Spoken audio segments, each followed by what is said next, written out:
Bonjour Alexandre. Alors, le redécoupage des cartes électorales aux États-Unis, c'est un enjeu majeur. Il y a même la gouverneure de l'État de New York qui dit c'est la guerre.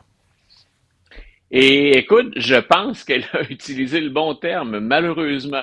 On en avait discuté hier, hein. C'est une pratique, c'est pas nouveau aux États-Unis. Ça fait longtemps qu'on entend parler de ça. C'est le fruit en fait de ce partage des pouvoirs qu'on a fait dès le début de l'histoire de la Constitution. C'est-à-dire que organiser une élection fédérale, incluant préparer les cartes électorales, c'est entre les mains des législatures de chacun des États. Donc, on n'a pas, comme c'est le cas ici, un organisme indépendant, hein. Puis on ne vote même pas selon les mêmes règles aux États-Unis au niveau fédéral. Ça relève donc de chacune des législatures. Le Texas a été très, très agressif. Si on votait en faveur du projet sur la table, ce sont 5 circonscriptions, rien de moins qu'on retire aux démocrates. Ça accentue les chances, bien sûr, pour les républicains de conserver leur majorité à la Chambre des représentants. Puis on a dit, ben, c'est là où Mme Hochul est intervenue, c'est parce qu'il faut avoir le 2 tiers des membres à l'Assemblée, à la Chambre des représentants pour procéder à un vote. Les démocrates ont décidé de ne pas se présenter. Et comme pèsent sur eux des menaces d'amende, de sanctions, des mandats d'arrestation, ben, ils ont décidé de fuir l'État, littéralement. Donc, devant les actions, si on veut, la stratégie très agressive des républicains dans ce dossier-là, ben, ils s'en vont vers justement l'État de New York, ils s'en vont vers l'Illinois, où Pritzker, le gouverneur, a dit, je vais vous protéger. Maintenant, c'est quand même pas rien, hein, pour les obliger à revenir autour de la table. Donc, on a déposé des mandats d'arrêt et on n'est même pas certain si on a le droit de le faire. On leur impose 500 $ d'amende par jour d'absence. Ah oui. C'est une règle qu'on s'est donnée au Congrès local, au Congrès du Texas, mais ça n'a jamais été testé devant les tribunaux. Donc, on a déjà essayé ça, je pense que c'est en 2021, puis on revient à la charge avec ça. Donc, on imagine à quel point ça peut être, désolé pour le terme, le bordel au Texas, quand va venir le temps de départager les responsabilités, les droits de chacun. Mais donc, effectivement, au Texas, ça brasse énormément. Et là, à New York, en Illinois et en Californie, 3 États qui ont des législatures d'États démocrates, puis où habituellement, pour les élections présidentielles, on vote démocrate, ben on a dit parfait. Si le Texas veut ajouter 5 circonscriptions comme ça, uniquement en jouant avec la carte, avec un découpage qui est vraiment c'est tout sauf une meilleure représentation des gens. On découpe la carte électorale pour noyer le vote démocrate dans des circonscriptions où il y a plus de républicains. C'est comme ça qu'on arrive à inverser des votes dans certains cas ou à maintenir tout simplement une majorité dans un État. Donc, on imagine la Californie, là, qui est un État très, très, très populeux. On peut aller gagner plusieurs circonscriptions pour les démocrates. On peut le faire aussi dans l'État de New York. C'est un des 3 États les 4 plus populeux aux États-Unis. Puis l'Illinois, c'est quand même, en termes de grands électeurs là, ou de poids démographique, c'est aussi un des États dans les 10 États importants, donc en termes de grands électeurs. Ça veut dire que pour la présidence, mais aussi pour la Chambre des représentants, ben là, les démocrates ont décidé d'appuyer hein, sur la pédale d'accélération. On pourrait compenser et même inverser l'effet de ce qui se fait actuellement au Texas. Et je répète, le gerrymandering, on peut le remettre en question. Donc, ce qu'on appelle le redécoupage de cartes électorales, mais à des fins partisanes, on peut remettre ça en question, mais la Cour suprême a clairement laissé entendre que c'était pas de son ressort. Elle en convient que c'est pas toujours propre, mais en même temps, ce n'est pas de son ressort. Donc, on est dans une situation qui est assez épouvantable, puis où démocrates et républicains ne servent pas, à mon avis, les intérêts de la démocratie. Donc, on en est là de manière tout à fait artificielle. On redécoupe des circonscriptions pour gagner un avantage politique. Est-ce que tout ça va s'annuler au total? Je ne le pense pas. Donc, on verra pour 2026 si on va de l'avant. Donc, 2026, ce sont les élections de mi-mandat. Puis, on verra aussi pour l'élection présidentielle si tout ça a bel et bien l'effet escompté. Mais c'est pas subtil du tout. Là. Ça n'a rien à voir avec ce qu'on fait, nous, ici, quand il y a une hausse démographique qui est de s'assurer qu'on est tous le mieux représentés possible en fonction du poids des circonscriptions. Et là, du c'est poids électoral partisan, puis là. du poids de... Ah, c'est Ouais. 100% partisan. Il y a pas d'autre logique que ça. Nous, on le fait de manière indépendante ici, le redécoupage des cartes électorales. Puis ensuite, on va soumettre ça aux élus pour commentaire, mais pour analyse. Mais aux États-Unis, c'est clairement partisan. Si vous avez une majorité démocrate ou républicaine, vous êtes capable de jouer avec la carte. Puis les procédures devant les tribunaux pour remettre ça en question sont souvent très difficiles ou très longues. Mais c'est pas, à mon avis, bien sûr, démocratique. Et je répète, c'est pas pour mieux représenter chaque Américain ou chaque région des États-Unis. C'est fait pour aller chercher ou soutirer le plus de sièges possible pour sa formation politique. On a souvent dit, Luc, dans cette guerre commerciale avec les États-Unis, que peut-être la pression la plus efficace va peut-être venir de l'intérieur, va peut-être venir des Américains, va peut-être venir des élus républicains également. Il y a un Hein? résultat de sondage qui est intéressant, qui nous démontre que les Américains sont de plus en plus inquiets du coût de la vie pour tout ce qui est du logement, de l'alimentation, et ça commence à déranger certains républicains.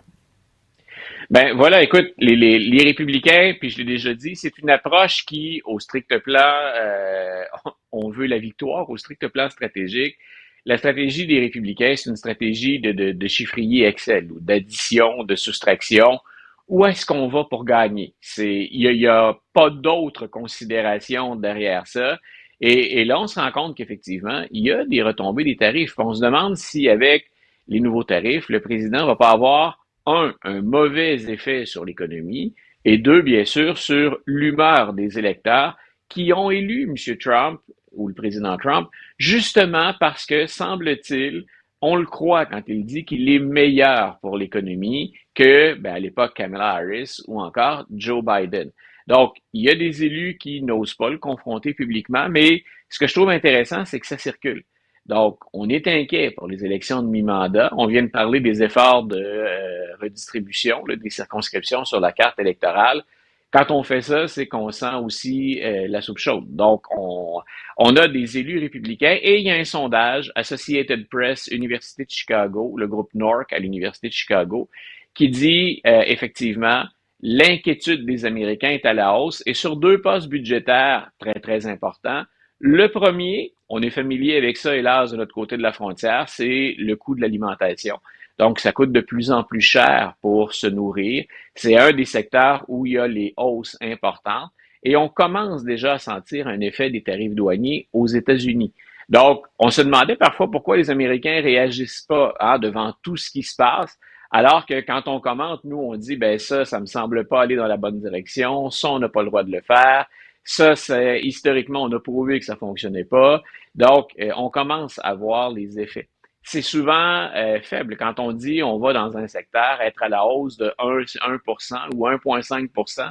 Le chiffre nous semble petit, mais quand on multiplie ça en faisant son épicerie, à la fin, ça coûte nettement plus cher pour se nourrir. Ça nous oblige à effectuer des choix, puis dans certains cas, ces choix sont dramatiques.